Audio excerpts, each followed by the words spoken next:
Welcome to Vintage Coin-Op Restorations. This is Square D Amusements rollerball, and if you've been watching our other videos, the side panels of this machine were pretty beat up, and we had some heavy gouges that the only way to probably fix something like that would be re-veneering the sides of the machine. But our client was very adamant about trying to keep this machine as original as possible, so we decided to try something different. Around the machine, as we showed in our other video, you saw these giant biscuits that were on the plywood, and they were there because when the plywood was made, there must have been a knot there, so that biscuit's put in there. That same technique is used today on plywood that you would buy at like a Home Depot.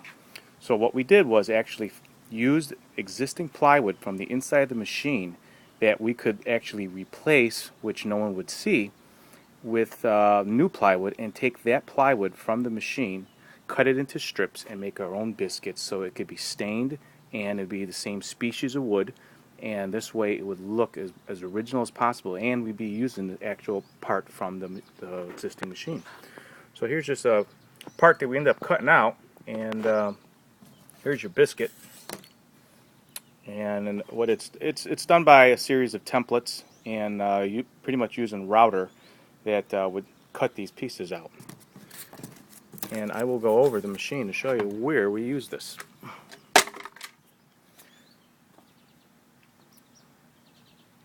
Top corner, left, you can see a small cutout.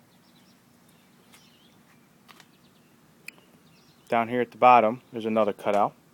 That's the corner of the machine. This machine's been dragged around the floor many times and has lost all that entire corner, so we rebuilt it and put a new biscuit in there.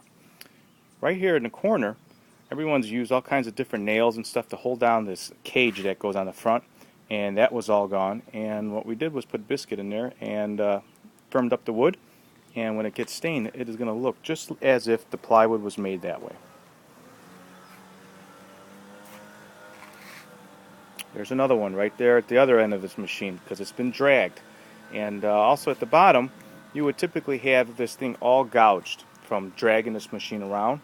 What we did here was take off about 1/4 inch of the material completely so you can have a perfect bottom running edge, because we'll make sure that this machine isn't dragged around, and our client surely won't do it either. Well, stay tuned for other parts of this Square D Amusements rollerball as we continue with our restoration, and thanks for watching.